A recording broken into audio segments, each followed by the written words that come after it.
Hello, fellow enjoyers of the AFL. Deano here in what is a first ever solo pod of a breakdown of the round. Obviously, Matt has done his awesome Supercoach videos, but this is the first ever solo match review. And no, it's not that I've just gone solo. The boys are unfortunately unable to join today. Matt's are, of course, sipping away on his Freddo espressos in Greece. And Georgie Svenda, he's unfortunately sick. Not sure if he's actually sick or if he's just sick and tired of Carlton letting him down, but look, I'll let you guys decide. Obviously, won't be a lot of discussion today, just me going on a lot of rants and rambling, so just bear with me. But look, it was too good of a round. And to be fair, the boys sort of carried the pod while I was away for a few weeks when my daughter was born, so I thought I'll repay the boys with a bit of a surprise solo pod today. So let's get right into it. First game of the round, probably a little bit flat. The doggies just did what we thought they'd do. Love that they went by Footscray. Awesome move by the dogs in retro round. Look, the Ds, they're just banged up, man. Gorney, he's back, but fair enough to the guy. He did an awesome performance, but no Petrarca. Oliver's not at his best. Gorn's not at his best. Stephen May went down as well. And the dogs are just probably them, along with the Lions and the Hawks, probably the two or three informed teams of the comp. And they've just really found their correct structure. Obviously, we've spoken about Lobb at the back. Norton's hit form. Jamara's hit form, even though he was inaccurate the other night. Excellent midfield blend as well, like Richards, Bont, Treloar, Libba doing his thing but not having to carry the load as much. And I said a few weeks ago, and the boys sort of laughed, but Caleb Poulter, man, this guy, he can play. And if he just got a more serious haircut, I reckon he'd be spoken about as one of the best wingmen in the game at the moment. But yeah, look, from get-go on this one, Dogs just sort of did the business. It kind of worked out, funnily, for the AFL because the other game on, and I was questioning this second Friday night game, having the Suns and Gold Coast, I'm thinking, why would you put them on so late? Like, no one's going to watch that. But as it turned out, the Melbourne game was kind of over. And it allowed for an easy transition to the next game. So, talking about that one, I must admit, I was watching more of the Melbourne Doggies game. Just thought, what's the point of watching Gold Coast that I've completely slandered and written off ever since North beat them? But the game was actually sick. If anyone was actually watching the game, it was one of the more physically brutal games, especially in that last quarter, that I've seen all year. Like, credit to the Eagles. They brought the heat, man. They really wanted to win this one. Super entertaining game. Like when Elliot Yeo and Harley Reid sort of smashing their weight around in the middle of the ground. But just the ferocity all around, man. Like you had Waterman doing his thing. Allen sort of hit a bit of form. Cripps was good as well. Ryan was good. But yeah, it was just a brutal game. Like for anyone watching it, if you didn't know who these teams were or where they were on the ladder, you'd think this was like prelim final, like absolute must-win game for both teams. So really impressive. But I must say, Gold Coast, I formally want to ask the AFL, don't bring in a 20th team when the Tassie Devils come around. Let's just get rid of one team called Fold Coast and just get rid of these guys. They've been in the league how long now? Not even close to finals. They've never had a winning record, ever, right? And apparently they're 70% of the way to a grand final list, according to Damien Hardwick. I don't know, mate. If you're 70% of the way to a grand final list, surely you can get a winning record. Surely you can win an away game, whether it be against North, which you failed on, Eagles you failed on, every team you've gone away to you failed on. Like, it's actually wild that a team can be so good at home and so bad away. But my opinion, honestly, is why expand and stretch out the talent pool of AFL players and have potentially worse players on lists when Tassie comes around and potentially the Northern Territory team come around? Why not just get rid of Gold Coast? They don't have many fans, and like fair play to the fans that do show up, but there's not many of them, of course. You might be thinking, look at the guy in the North top talking about fan and crowd size, but my North had 35,000 the other day, which we'll speak about. But I just think, look, Queensland's not really a footy state. The team has not done anything for the fans to get around and sort of build a fan base. Like when you're a new team, the AFL pumped a lot of money in you. You'd really hope that there's some success pretty soon on. Like GWS, good example. Took them a couple of years to get going, but they're consistently a good team now. And there is a bit of a buzz at their games. Like their atmosphere at the Hawks game earlier today was really impressive. And that's what you expect from a smaller club, a club still finding its way. So maybe it's a bit harsh. I mean, I do like a lot of players on Gold Coast, but ultimately, when you've been in the league so long, you've had no success whatsoever, and you're already a small market, it kind of makes me think, like, why have, with that expanded talent pool, potentially worse players playing in the league, less quality brand, just to justify having 20 teams instead of 18 again. It wouldn't be the first team a team's folded as well, or had that discussion brought up. So, I don't know. But look, let's talk West Coast a little bit. Jakey the Snake Waterman, 4 goals. Right, this guy, when he's on, and he sort of lost his form and fitness over the last couple of weeks post-bye, but when he's up and about and the Eagles are playing good footy, crucially, he does really well. And obviously his strength is just incredible, especially for his size. He's not one of the monster forwards in the league, but he plays like it. And look, I guess any forward really needs supply, and there's been plenty of players kicking a lot of goals on bad teams, just being the main focal point. But I guess when you are a little bit undersized, you show your best self when your team's playing well. So, good on Jake the Snake. Like I said, Oscar Allen chipped in with 2. But really it was the brutality around the ball, and in that last quarter as well, like not Mitch McGovern, we'll talk about Mitch McGovern, Jeremy McGovern, just stood up, leader down the back. And I don't think it's a coincidence that now the Eagles kind of have their senior players all fit and firing, is when they're actually showing their proper form that we maybe saw from them earlier in the year when we thought, man, the Eagles are back, and then they tape it off again. It is sort of parallel to their players being in and fit and firing. So, I mean, surprise, surprise, the team's best players, most experienced players being fit leads to better results. But these guys don't have a lot of talent in the back end of their list to really carry them when the big guns are out. So, similar to like a Collingwood, for example, a lot of good players out, but the bottom of their list is obviously at a higher level, and being more experienced in general. So they were able to sort of carry, even though the form's not been as good, but being able to carry the outs in a way that the Eagles just can't. So kind of solidifies the Eagles finishing 3rd last, unless a miracle happens and North just completely wallops them next week. But we know North, and they don't really win by more than a couple goals. So they've probably locked in that 3rd last spot. North probably locked in a 2nd last, and Richmond most likely last now. So that tantalising bottom 3 race that I know everyone's been keeping an eye on looks to have a bit more clarity. But yeah, speaking of the bottom 3 race, so North v Richmond. I was at the game with my father-in-law, had a good time. Kind of a weird feeling. The other week when we beat Gold Coast, we were, in a way, the underdog and hadn't won at home in ages. So that was like a euphoric moment. The atmosphere was insane. This one was a bit different. It was kind of 2 teams. A lot of fans showed up. Like I said, 35,000. And I think everyone just thought, this is the one we're going to win, right? And that happened to North earlier in the year when we played Hawthorn, who were 0-5. North was 0-5. And that did not go well for North at all.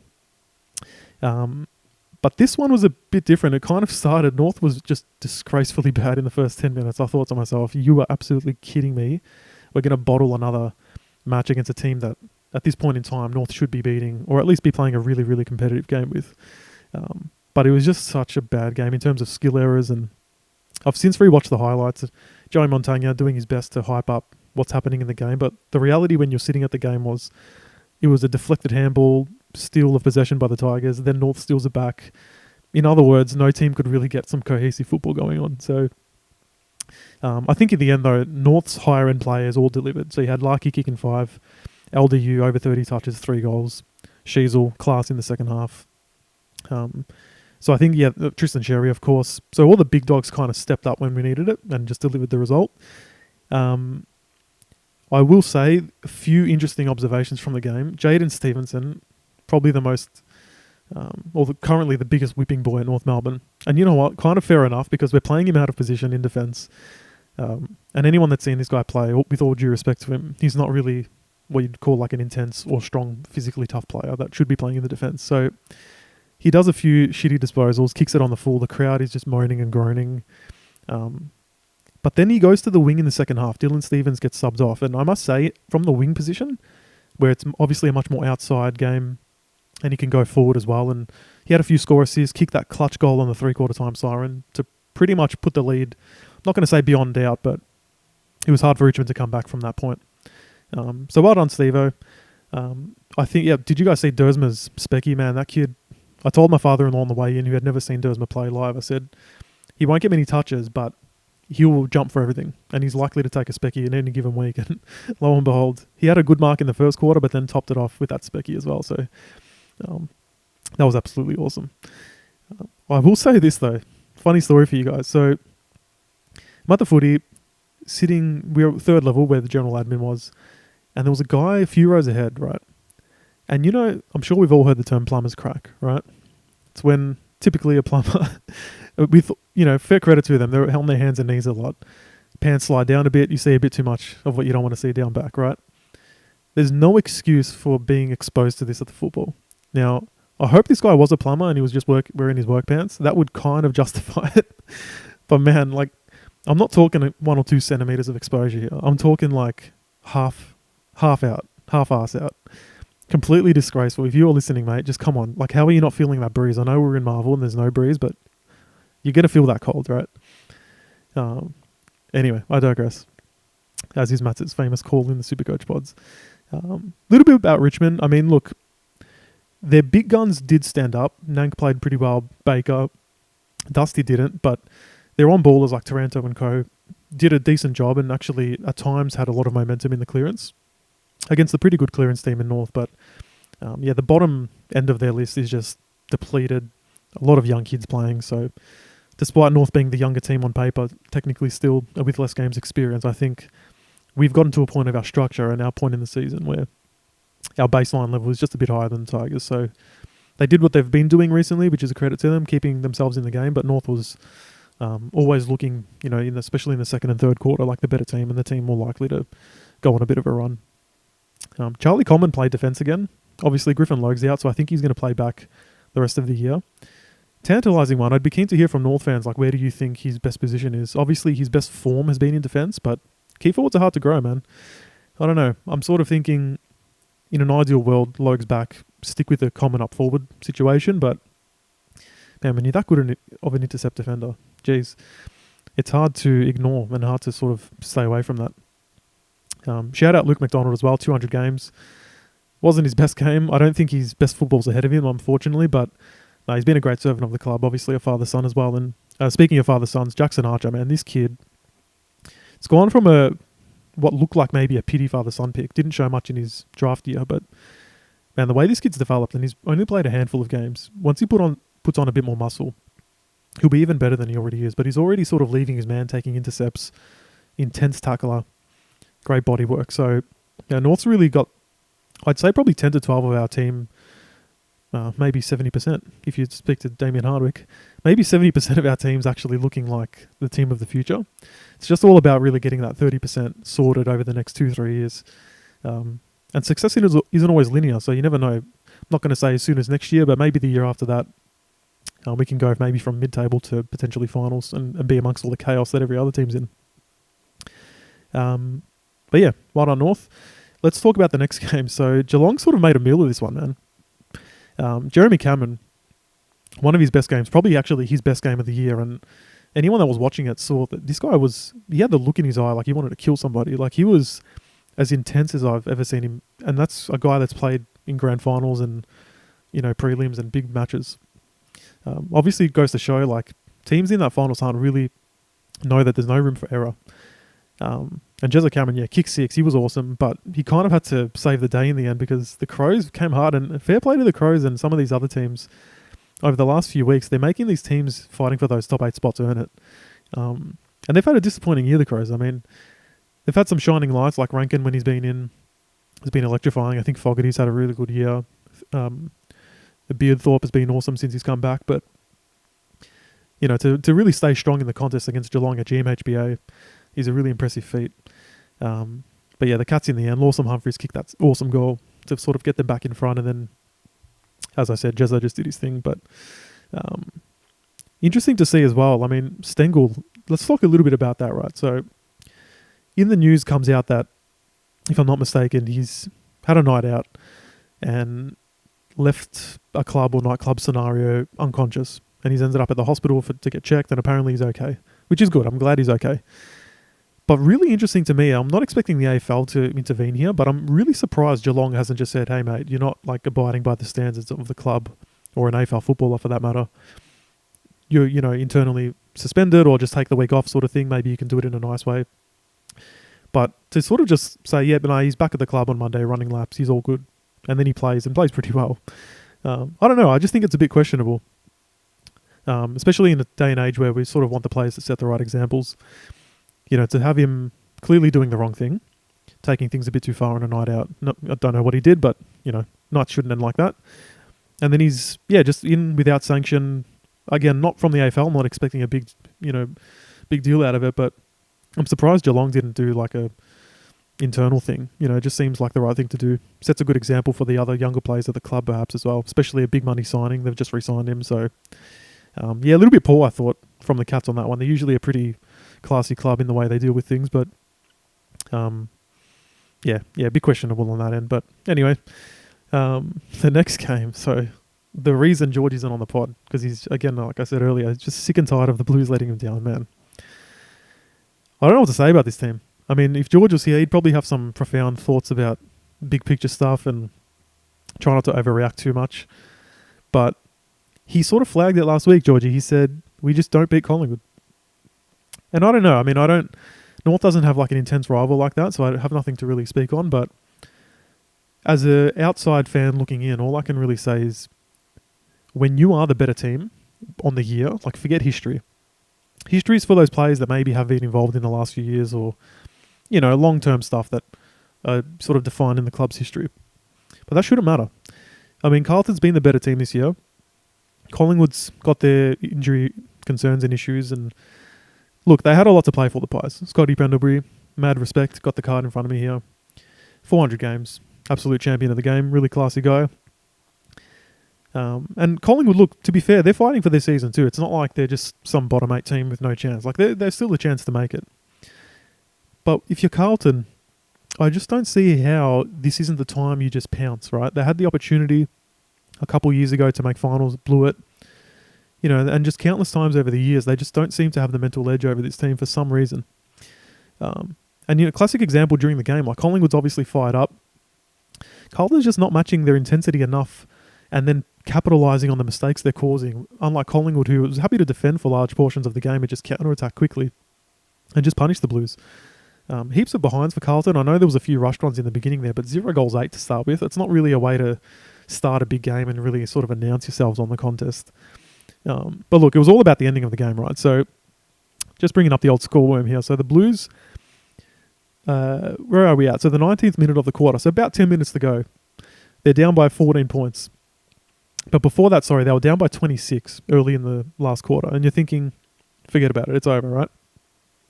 Couple goals spaced out. And then we get to that point, right, where it's Martin, Akers, Hollands. 3 goals, plenty of time left on the clock. And this is, I guess, the disappointing thing for Carlton is when you've got the momentum and you've kicked a few goals, and then all of a sudden it gets to that point, a few minutes to go, and you just can't get over the line until the very end when, man, Mitch McGovern marks that ball. Mats has flagged in the chat. Was he concussed? Is there potential concussion controversy around this one? He did get a shin to the head there on that one. Carlton sort of mishandled potentially the Harry Mackay situation. Maybe a bit of karma on that. I don't know. But he's got the ball. Army of Collingwood fans behind the goal. And he's lining it up. And look, it's shades of Logan McDonald, unfortunately, where he's not even come close. And I think in that moment, not a hard angle, well within his distance, you just want to get closer, man. I feel for the guy. And, it's a shuddering way for Carlton to lose. A lot of boys in the chat were saying, it's the hope that kills you. And you know what? Like, would they rather have just lost by 26 points and not mounted any sort of comeback? I don't know. I'm more of a fan of the never give up attitude, as hard as it is to take. But really shocking kick on the siren. You just want to focus on the basics in a moment like that. Drop the ball straight on your foot and, drive it towards the goal. But unfortunately, he's miskicked it. And the Blues, season hanging by a thread, man. Let's actually reflect on the ladder here. So the Blues have dropped to 8th now, right? The Doggies, equal points with them, but much better percentage. And now with the Bombers win, which we'll talk about, only 2 points safe from the 8 are the Blues. And lucky Hawthorn didn't get over the line, otherwise they'd be tied with them. So, I mean, look, George seems pretty confident in the chat still that the Blues will make finals. I can't trust them right now, is all I can say. I think, we've given a lot of shit to Essendon, and we'll talk about them pretty soon, give them some flowers, but there's some parallels there, unfortunately. And personally, I think Carlton has the better team. Obviously, they've got the Coleman guys up forward, a couple stronger defenders, and the midfield, I think, is more consistent and got some better, more experienced players. But in terms of season trajectory, I mean, what's really different? Starting from a bit higher and ending up a bit higher is pretty much where we're at right now. So I know Georgie and a lot of Carlton fans won't like me saying it, but you got to differentiate yourself from the Bombers somehow. not just being a free fall like them. And a great opportunity for Carlton next week. They're playing the Hawks. So it's really like if you lose that one, I don't know, a couple games to go. They do have an easier run, I believe, the Blues, but actually, who have they got? They've got Hawthorn, Eagles. Where's the last game? Hawthorn, then the Eagles. So they should beat the Eagles, right? I mean, surely. And then in their last game, I think they've got the Saints. Yeah, they got the Saints. I mean, look, the Saints are out to ruin some parties. I know they played like shit today, but I mean, the Lions are just massively in form. I can easily see the Saints making it difficult for Carlton in that last game. And I guess if you're a Carlton fan, you don't want to be going into that game with the opportunity of like if you win, you're in. If you're out, if you lose, you're out. Because the pressure will mount and the Saints have nothing to lose. So I don't know. I'd be very uncomfortable if that's where it ended if I was a Carlton fan. But well done to the Pies. Who can we shout out here? Jeremy Howe had a bit of a monster Supercoach game. Man, Hoskin Elliott just gets it done, doesn't he? 2 goals, 20 touches, 10 marks. That's insane. Dacos, he was classy. 40 hitouts for Cameron. What was Pitternet? 25 hitouts to 40. Man, Cameron's not even a tap ruckman per se, like getting monster hitout numbers. That's crazy. Tagoe did his hammy as well. So the Pies, man, even if they do make finals by some miracle, yeah, they're not at their best. So I personally would rather not see them make the finals because I want all the best teams in the finals, of course. But yeah, thrilling game, classic. Actually, shout out to friend of the pod, JL, who's messaging in the chat. I don't know whose house he was at, but whoever he visited that night was insistent on watching Olympic tennis instead of the footy, and he was just dying inside, being tortured, having to watch the Olympics instead of the classic game. As it turned out, he did get it on in the end, so well done, JL. Bit of an alpha move to ask for the remote. Man, this next game, bloody hell. I just want to apologise to the Port Adelaide Football Club. Not for any other reason other than I'm sorry no one watched your most impressive victory of your club's history. Besides your grand final, of course. Man, my only memory of this game, and I must admit I didn't really watch any of it because I was watching the Carlton-Collingwood game, but the score was just on in the bottom corner. And it's just ticking over. Me and my wife, I'm just, like, she doesn't really care about footy at all, but I'm just sort of saying to her, like, you know, it's 45-0, it's 64-0, it's 71-0, and she's at a certain point, even she's like, "Are you kidding me? Like, what's going on right now? That's cooked." But I'll just repeat that. At one point in time, in the second quarter, it's 71-0, and we're talking about the top team in the AFL. Albeit very clearly not in their best form or any particularly good form or not even mediocre form at the moment. It's horrible. But for any team, even the bottom team, even a North, even a Richmond, West Coast, to be down 71-0 is dead set embarrassing. Right? Full credit to Port Adelaide. I'm not going to sit here and say, oh, Sydney's out of form, da da da. I don't care how out of form you are. There is no way you allow this to happen. Completely disgraceful. Longmire after the game, he's got nothing to say. He said it's not up to standard, it's disgraceful and so on. But what do you say after a performance like that? These are grown men, AFL professionals, top of the table. You know, you have a bad quarter, a bad half. Where's the pride? Where's the stemming of the flow and just saying, okay, this is already embarrassing. Let's not lose by 100 points. And that's the funny thing to me is, as bad as it got, there was scope to at least get it within 60 to 80 points. But blown out, and in the end, what was it? 112 points, man. That is disgusting. I was thinking to myself, when's the last time a team top of the ladder has had a spanking like this at this point in the season? And then I got this post come up. So there's the biggest wins by sides taking on the team sitting on top of the AFL ladder, right? It's only happened 5 times. This was the 5th. We had one in 1983, Fitzroy vs North, 150 points. Then we had this one here, 112. So the second biggest loss for a team first ever, Port v Sydney. Then you had Geelong v Fitzroy in 1933. West Coast v Essendon was 99 points in 1988. And then you had Geelong v Collingwood in 2011, 96 points. So basically, this is unprecedented, like once in a lifetime almost experience. So if you're the Port Adelaide Footy Club, just well done. Like, cherish the day. I mean, seriously, it's one of these things where to play at such an elite level across the board, like all their players played well.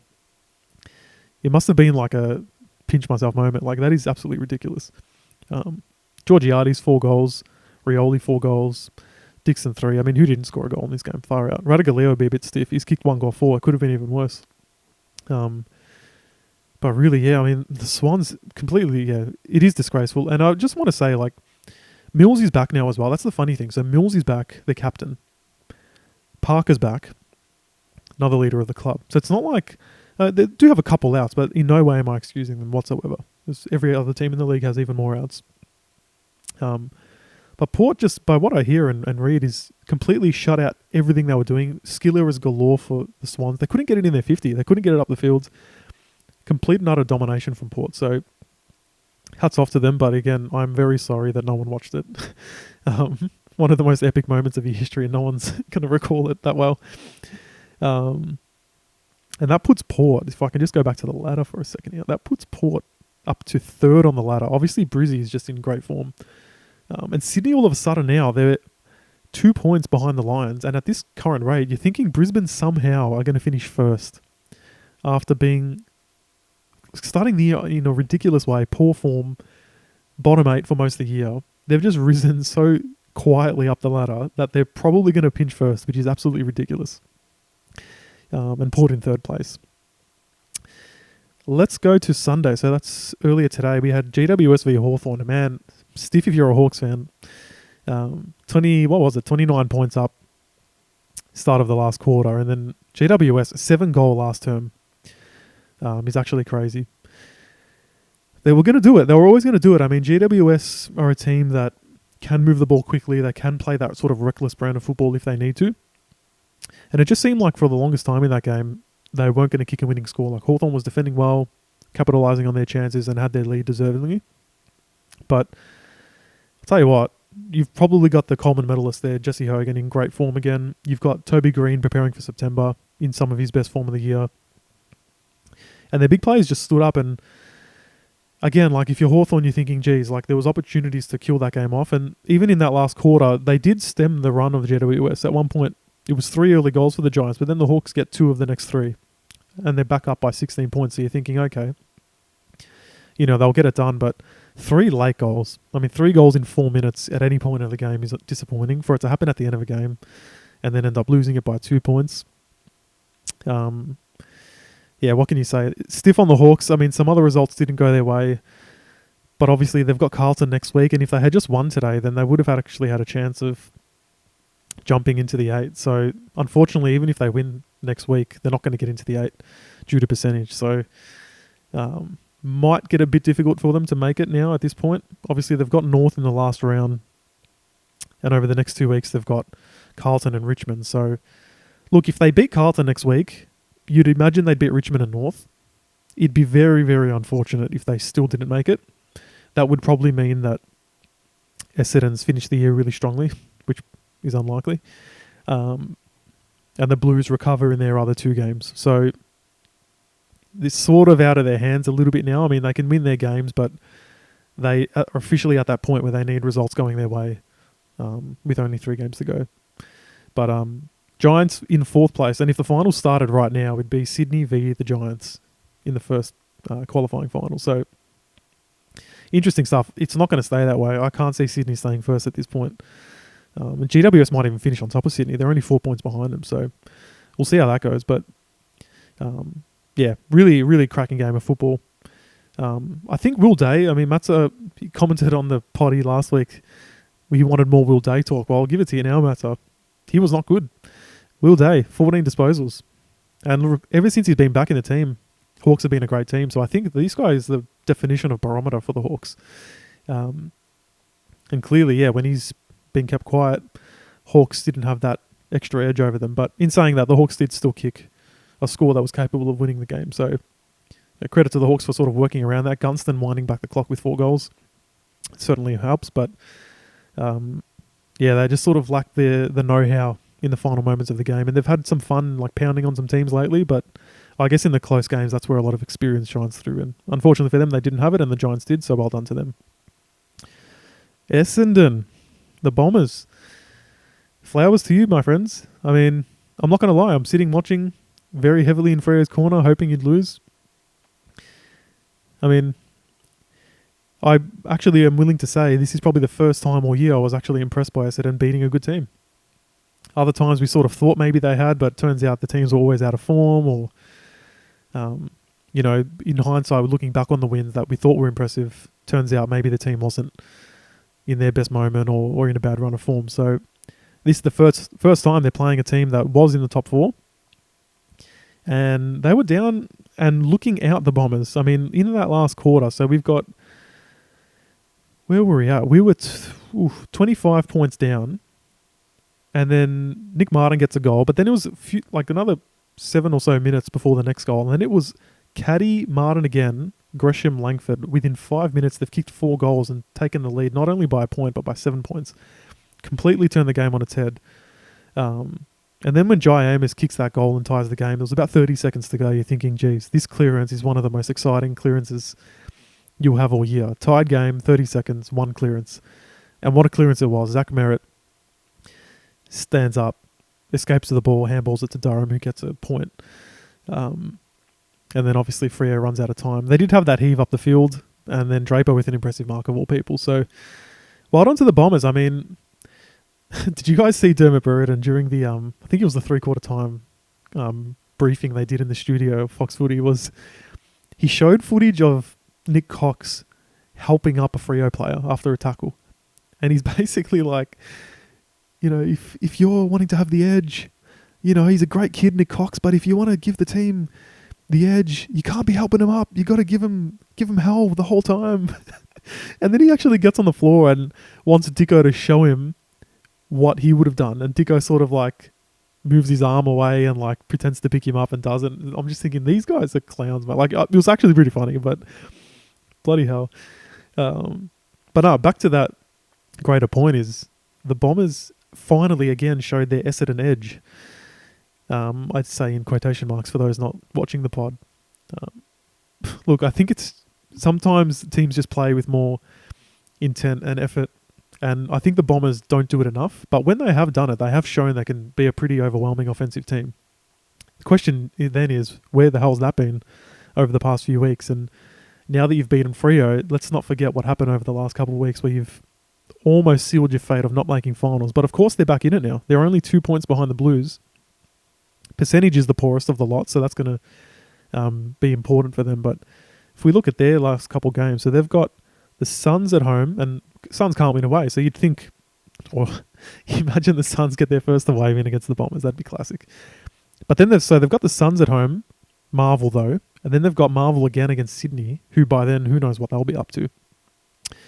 And then their last game, the Bombers, is actually against the Lions at the Gabba. So we've got to be honest and probably pencil that one in as a loss. Gold Coast, can they finally win away? Jeez. Nah, if I'm being honest, Bombers should win that game. And then who did I say? They've got the Swans and then the Lions. Jeez. It's going to be tough. Banter aside, I don't think they'll do it. But hey, a game like this is crucial for them. So well done. Like, honestly, Freo gave it to them for most of the game. Not in a way where they ever blew them out too far, clearly, but they're a hard team to beat, Freo, and to win in the middle, and that's when all the momentum started turning. It's just clearance after clearance. That's the most impressive thing for me, because you've got Brayshaw, Young, Sarong, known for this sort of stuff. And, great ruckman as well for Freo. So, yeah, well done to the Bombers, man. You did it, finally. Good to see the fans up and about. I mean, you want to see a team not giving up and just rolling over. And look, if they really are learning the lessons from last year, that's one way to show it. And then there was another game that no one really watched, which was St Kilda v Brizzy. Especially when you're watching the end of the Essendon game, which is awesome. And then you've got the score in the bottom corner of this game, and you're just saying it's already over. But it was actually quite similar to the Port game in this way, where the score at one point is 77-10. I don't know. It seems like every year this becomes like silly season of the AFL, where you'll get these really cracking games, obviously with a lot of the line, and then you'll get these games where you're just like, well, what is going on? Why is this team losing by 100 points? Why are they losing by 80 points? And I know the Saints haven't been good this year, but if you look at their form recently, this isn't a result you'd expect, even against an informed Brizzy team. Couple of the standout performers, man. The Lions. Can we just talk about Deano for a second? This guy here, he's probably, obviously being in Queensland doesn't get all the media hype, but if we're being honest, his impact on games for Brisbane is up there with the impact that any other player has on any other team. He's a handful. He's huge. He's got a really penetrating kick. And his goal scoring's been really consistent. So shout out to him. Bailey and Rayner with 3 each. I think if you look at Brizzy and you say Rayner, Bailey at their best, and then you've got Lohman who's been really good, that's sort of underneath your Danaher and what's his name? Hipwood. Underneath Hipwood and Danaher, if you've got these really electric, skillful small forwards kicking a couple goals or capable of kicking 3 to 4 goals on any given day, that's the Brisbane of old that's like scary in their attack. Now, their defence is a different story, but quite clearly, I mean, Saints aren't any high-scoring team generally, but I wonder how they'll go in September. I mean, their form clearly suggests that as a team they're defending well, even if a lot of their names aren't there. So, I mean, you'd be stupid to write off the Lions just because of a few injuries when their form's been the best in the comp over the last couple of weeks. So, yeah, hats off to them. But, yeah, don't have too much else to say about the game because I didn't watch it. So, man, what a round. Look, to be honest with you guys, I think I've figured out, like, we're saying how competitive the league is. It obviously is. I'm starting to think now, instead of saying, like, there's so many good teams, I think there's just a lot of mediocre teams. And they're all just beating each other. Because if there were really a lot of good teams, I don't think there'd be this many actual good teams, in any given year. I think there's actually no great teams. Let's put it that way. No teams where you're saying, that's the team I'm scared of. You can be worried about every team's strengths, of course, but maybe we need to rethink how we're reflecting on this year instead of saying there's so many good teams. I think there's just no real great teams. But anyway, that's about it, guys. Let's do a bit of tipping, and this is an interesting one because the boys aren't here to tell me to not tip North. So I'm definitely going to tip them when we get to that, spoiler alert, but Friday night, man, this is a huge one. Sydney at the SCG against Collingwood. Usually these two teams are playing in close games, right? Sydney has just been, a pants would be like the understatement of the year. They've been absolutely embarrassed, obviously, by Port, and they're back at home. I'm not going to say must win. Obviously, they're playing finals no matter what, but you can't not respond to that. And I don't mean respond and compete. I mean like respond and beat Collingwood comfortably. But the thing is this, Collingwood most likely won't roll over. And they've got a lot to play for. Collingwood, if they win this game, depending on other results, they'll be tied with the Blues on points. And then they're obviously relying on a lot to go their way. But this is one here. If the Pies win, they've got 2 more games to go. Who are they playing in their last 2? They've got the Lions. Oh, geez. That's going to be hard. And then last round is against the Ds. So, Swans, Lion, Ds. Yeah, look, Collingwood's probably not going to make it. It'd be a miracle. But in saying that, reigning premiers, we can't write them off. We can't say and just assume they're not going to make it so they won't put in all their effort. So, geez, who am I tipping here? I'm not going to tip Sydney. Stuff them. You can't get pants like that and expect me to tip you. You have to earn the tip back. So, let's go Collingwood. I think they're on a bit of a high as well, so let's see if they can back it up. Then we go to second game of the round, which is the Lions v the Giants at the Gabba. Look, interesting game. Second v fourth. Has top 4 implications. I think I'll have to go Lions at the Gabba. North v the Eagles. Blundstone Arena in Hobart. Like I said earlier, the Eagles played a brutally physical game. And they're travelling all the way to Tassie. I think that alone should give North the upper hand, even though we've lost Griffin Logue and we're apparently not going to have Wardlaw again due to this. Man needs to report his concussions on game day because he's reporting them later in the week. And then North's without him for 2 games instead of 1 due to the concussion protocol. So, look, we aren't as fit as we've been all year. We've had pretty good luck besides the beginning of the year with Goda and CCJ. I have to tip North. I would really love to win 2 in a row. I mean, we're probably not going to finish on top of the Eagles due to percentage, but when you're playing teams in and around your quality level, they're the ones you want to win. And I think the Eagles might be a bit banged up from all the effort they put in last week. So let's go North on that one. Freo v the Cats at Optus Stadium. Got to be Freo for me. Geelong sort of got over the line in an impressive way against the Crows, but Freo, despite their loss, I think at Optus, they have to beat the bet. Bombers v Suns. I really want to tip the Suns, but I would be a hypocrite for calling George. I can't even remember what I called the poor guy, but Georgie tipped Suns away against North, and I ridiculed him for it, so I can't tip the Suns. I'm going to have to go the Bombers on that one. D's v Port at the G. Interesting. Got to be Port. Actually, that's not interesting at all. Port's just pants the league leaders, so it's going to be Port. It might, if they can do it at the G as well and completely embarrass Melbourne, I might start getting serious about what I think about Port come finals time, especially with Ratugolea up forward. It's given them, like, you've got Georgiades, Dixon, Ratugolea. That's a lot of power in the forward line, so no pun intended on that one. But yeah, let's go Port. Collingwood v Hawthorn at the G. Far out. Far out. Who do you tip on this one? If Hawthorn wins, like I said earlier, they're equal points with Carlton. Carlton likely could go out of the 8 if Essendon wins, if that happens. Blues must win to stay in finals. I'm going to go Hawthorn though. I think Hawthorn losing to GWS away just by 2 points, that's a harsh loss, and they could have easily won if a few things went their way. So I'm going to go Hawthorn. I don't think Carlton's deserving of a tip right now. They're in poor form. Hawthorn plays that reckless attacking footy, so you know that even if they go down a bit, Blues are going to have a hard time keeping up with them, I think, the way they're going. But in saying that, Carlton's only advantage is exactly what GWS took advantage of, which is the key forward. Hawthorn has been known for a while wanting a key defender. Carlton has Mackay and Curnow. Now, I don't know actually, did Curnow get injured? That might change things, but I'm still going to go Hawthorn. I think they'll find a way. And Carlton, yeah, not deserving a tip at the moment. Tigers v the Saints at Marvel. Jeez, now Richmond was pretty bad. Besides some short spurts against North, the skills were way down. I think the Saints should just run away with it. And then the Crows hosting the Dogs.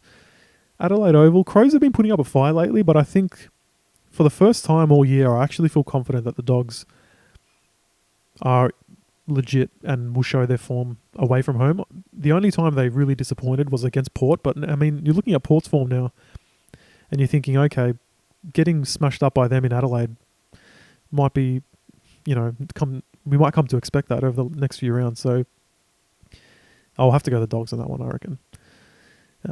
But anyway, yeah. Hope you guys enjoyed that one. I know solo pod, obviously, there's not a lot of discussion, just a lot of Deano rambling. But yeah, like I said, the boys sort of carried the pod while I took a few weeks off when my daughter was born a few months ago. So I thought I'll repay them. I'll surprise them with the solo Deano pod. But yeah, hope Georgie gets better soon. Hope Matzo is enjoying his, probably at this point, his second or third Freddo Espresso of the day. So enjoy, boys. Thanks a lot to the Enjoyers community as well for listening and watching. Yeah, like, sub, all that stuff. We don't ask for it often, but yeah, would mean a lot. I guess we're trying to grow the channel slowly. But yeah, let us know what you think. Hopefully Georgie will be back next week with me. But yeah, enjoy the footy in the meantime, and see you on the next one.